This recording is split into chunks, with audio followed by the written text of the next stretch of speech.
1981, San Francisco. Chris Gardner works as a middleman and is the father of a 5-year-old Christopher. He adores his son and wishes to spend the rest of his life with him.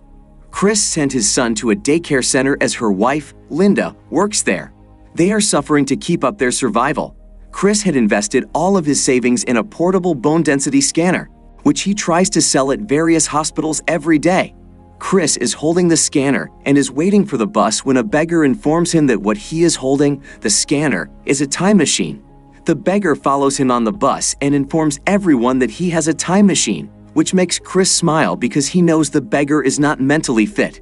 Soon after arriving at the hospital, Chris shows the scanner to a doctor and tries to sell it, but the doctor tells him that it is too expensive and that he doesn't need it right now. Chris walks away, saying that he might need it later and that he will return. He appears to be a very good man and a great representative salesman. Chris informs his wife Linda that he will not be able to pick up Christopher from the daycare center because he is too busy selling the scanner.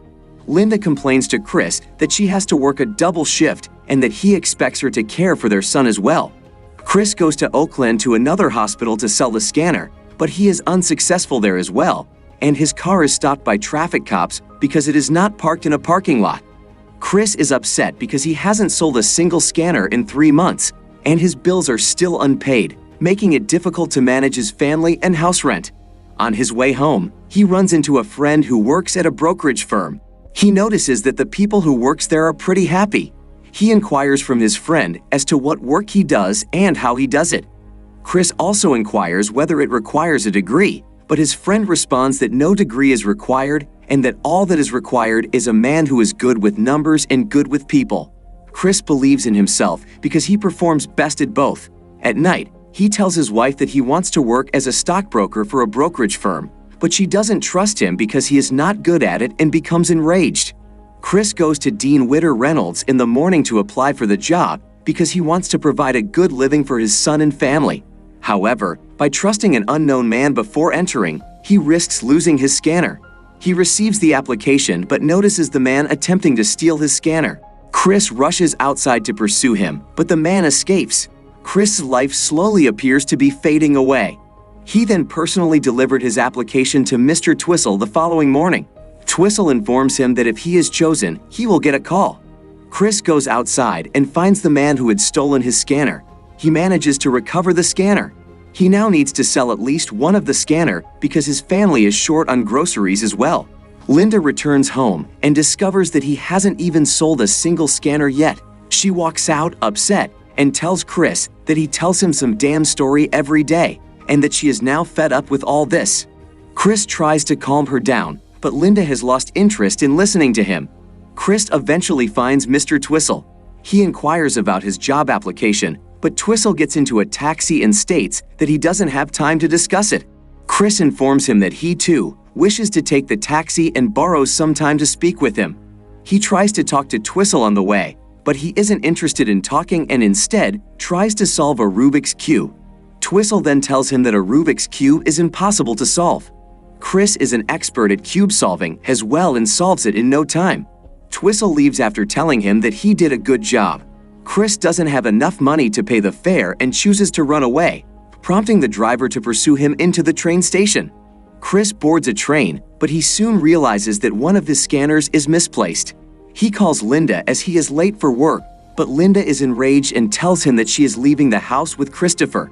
Chris tries to comfort her, but Linda has decided to abandon him. Chris rushes back home and discovered that Linda has abandoned him with Christopher. He becomes upset, as now there is no happiness in his life. But then the phone rings and Mr. Twistle tells him that he has an interview at Dean Witter in 2 days. The next morning, Chris meets Linda at work and tells her to not take his son away from him again and that she is free to leave if she is so desired. Chris picks up his son from the daycare center and returns home. The house owner approached him in the middle of the night and asked him to leave because Chris hasn't paid the rent for several months. Chris was able to obtain a 1-week time period in exchange for painting the house. While painting, Chris is approached by 2 police officers who took him to the station and demands that he had to pay for the numerous parking tickets he has been accumulated for. Chris is sentenced to spend the night in jail as part of his punishment, which complicates his plans for the interview the next day. While wearing old clothes with paint stains, Chris arrives on time at Dean Witter's office. Despite his outward appearance, he impresses the interviewers and receives an unpaid 6-month internship. Chris informs Linda that he has been appointed by Dean Witter to do an unpaid internship and that he is committed and will work hard to get the job. Linda, on the other hand, doesn't trust him and informs him that she has decided to leave for New York. Chris agrees but tells her that Christopher will stay with him, as she is incapable of being a single parent. She agrees and departs. Chris leaves his house after selling his car and moves into a new apartment with the assistance of an old friend who owes them $14. Chris starts living happily with his son and goes to Dean Witter for his internship every day. He learns hard and studies daily and achieves the internship goals quickly. He goes outside with his son to play basketball. After playing, he tells him that no matter what anyone says, he should not listen to them because it is a lesson that he can do whatever he wants in life. They then goes to the hospital to sell the last scanner agreed upon by the doctor. Chris appears to be on a tight budget as he purchases groceries from the store. While returning to his apartment, the housekeeper inquired about the rent, which he stated that he would pay in a few days. After a few days, Chris's account becomes empty due to unpaid income taxes, which were automatically deducted from his bank. He becomes desperate because this is the only money he had left to live on.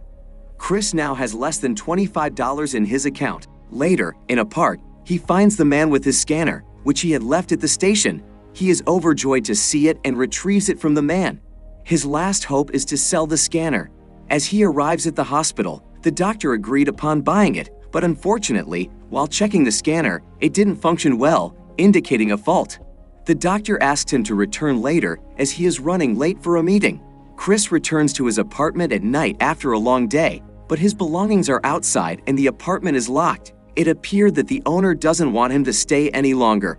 Now that Chris is homeless, he attempted to seek assistance from a friend who owed him $14, but he refuses to pay him as well. Chris gathers his belongings and heads to the BART station. While they waited for nothing, his son inquired as to where they would go next. Chris informed his son that the scanner is a time machine and that he must press the button and dream of it by closing his eyes. Chris appears to be upset as well, but because he doesn't want his son to be upset, he manages to make him happy and they enter the restroom. Chris is holding his sleeping son and doesn't sleep the entire night.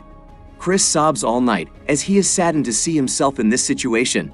When Chris goes to the daycare center to seek shelter, a lady tells him about a place where the homeless can spend the night, but every day they have to wait in a long line. Chris continues to study and work hard, but he struggles to get in line on time. Chris develops several methods to make sale calls more efficiently, including reaching out to potential high-value customers and defying protocol. Despite his limited work hours and knowing that maximizing his client contacts and profits is the only way to earn the broker position, Walter Ribbon, a top-tier pension fund manager, takes Chris and his son to a San Francisco 49ers game where he meets some of Walter's friends who are also potential clients. Regardless of his difficulties, he never discloses his plight to his co-workers, even going so far as to lend one of his boss, Mr. Frome, $5 for cab fare, a sum he cannot afford. Chris also prepares and passes the stockbroker exam. Chris visits a hospital and sold his blood to obtain the glass light needed to repair the scanner. In the shelter home, he repairs the scanner and sells it to the doctor. Fortunately, he receives some money and spends the night in a hotel while providing nutritious food for his son.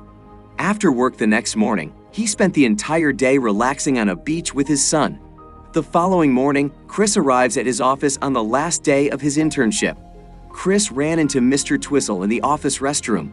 Twistle is overjoyed and amazed that Chris has signed 31 Pacific accounts for them in his internship year. Twistle tells him that whatever happens, he has done an excellent job. Chris is making phone calls as usual when his manager tells him to come. It appears that his time has come. He enters Mr. Frome's office. Frome observes that he is wearing a new shirt. Chris explains that he thought it was appropriate to dress for the occasion on his last day, but Mr. Frome smiles and says he should wear it again tomorrow. Chris appears to have won the coveted full-time position. Chris fights back tears of joy, realizing that this is the happiest moment of his life. Chris thanks Mr. Frome, but he asks for his $5 back, which he previously gave him for the cab.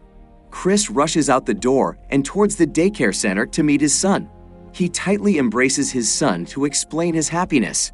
They walk down the street happy at the end, and Chris is no more worried. The only thing that remains with him is happiness. Subscribe to see more videos like this, turn on notifications, and leave a like to help the channel out. Thank you for watching.